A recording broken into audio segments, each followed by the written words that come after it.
people can't tolerate isolation. You know, it's a very rare person who can be on their own and stay together. If you concentrate solely on your career, you can get a long way in your career. And I would say that that's a strategy that a minority of men preferentially do. That's all they do. They work like 70, 80 hours a week. They go flat out on their career. They're staking everything on the small probability of exceptional status in a narrow domain. But it's hard on them. They don't have a life. It's very difficult for them to have a family. They don't know how to take any leisure activity. Like, they get very one-dimensional. Now, it may be that unidimensionality is the price you have to pay to be exceptional at one thing, right? Because if you're going to be something like a genius-level mathematician, and you want to do that, or a scientist, say, it's like you're in your lab all the time, you're working 70 hours a week or 80 hours a week, you're smart, you're dedicated, you're unidimensional, and that's how you get to beat all the other people who are doing that. It's the only way. But the problem is you don't get a life.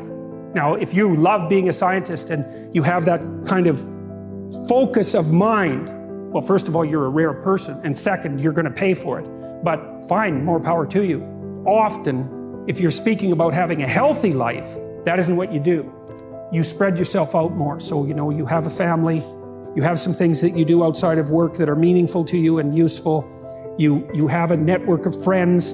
Those 4 things alone are plenty to keep you well-oriented. And then if one of those things collapses, you know, everything doesn't go. Now, the price you pay for that is the more you strive to optimize that balance, the less likely you are to be fantastically successful at any single one of them. If you consider your life as a whole, that might be a winning strategy.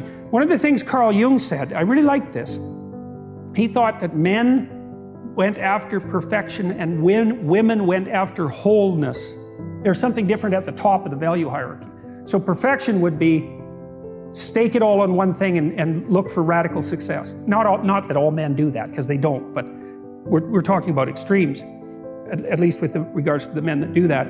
The wholeness idea is more like, it's like I want one thing in my life to be 150%, or I want 5 things in my life to be 80%. Well, there's a lot more richness in a life where you have 5 things operating at 80%, but you're not operating at any of them at 150%. I've met many people who are very, very rich.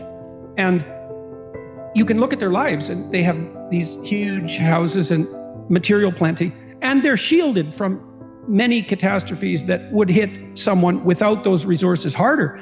But their lives are still full of exactly the same troubles that characterize human life in general. And so you compare yourself on one dimension. You don't see, well, the person's worked 80 hours a week for 40 years and it's blown all his relationships out of the water. It's like, yes, he's rich, but he's also old now. You know, he's 60. And one of the best predictors of wealth is age. You know, really, do you want to be young and poor or old and rich?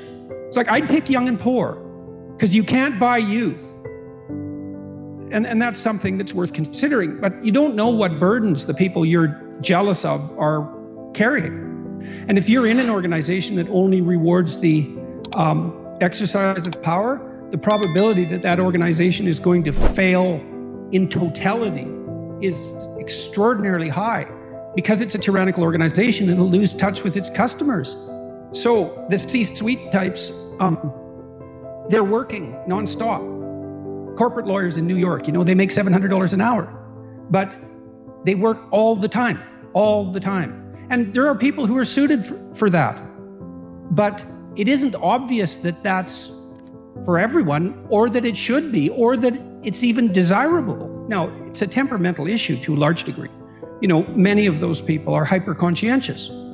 And so if they'll work, wherever you put them, what they would do is work. That's who they are. And it's biological as well. You know, you think that the people who run things are sitting at home smoking big cigars and like telling their minions what to do. It's like, that's like the 1920s millionaire that's on the cover of the Monopoly game. That's no sociological analysis. I know lots of people like that, and they work all the time, from the second they wake up till the second they go to sleep. And they don't just casually work. you know, because I know some of you go to the library for 6 hours and you say, well, I studied in the library for 6 hours. Like, no, you didn't. You studied for half an hour. You had coffee and you looked through Facebook and, you know, you went home and you said, well, I studied for 6 hours and you're happy about it. But you know bloody well you didn't. Partly because you can't. You know, I can only read for about 3.5 hours till I'm done. And I'm pretty good at it. So these people who are running things, there's corrupt people, obviously, but the vast majority of them, first, are self-made, and second, they're so bloody efficient and smart, you cannot believe it. And they work 80 hours a week. And most of them happen to be men. And why is that? Because there are a small number of insane men who will do nothing but work 80 hours a week. And no matter where you put them, if you put them in the middle of a forest with an axe, all they would do is run around chopping down trees. Well, you want to be an outstanding scientist. It's like, okay, really, that's what you want. Because that means that's what you do. Because you're competing with other people. You know, they're smart, they're hardworking. And if you want to be at the top, you have to be smarter and work harder than any of them. And working hard means working long hours. I mean, it also means working diligently, but if I'm smart and hardworking and I can crank out for 70 hours a week and you do it for 30, it's like, in 2 years, I'm so far ahead of you, you will never, ever catch up. I've met lots of people who were suicidal because of that, but also unwilling to take care of themselves, you know, because they were so guilty about who they were and their mode of being in the world that they just felt that they weren't worth the damn trouble. There is a spark of divinity within us, and it is possible that the fact that you have that spark of divinity with you also means that you have the capability to withstand that terrible vulnerability.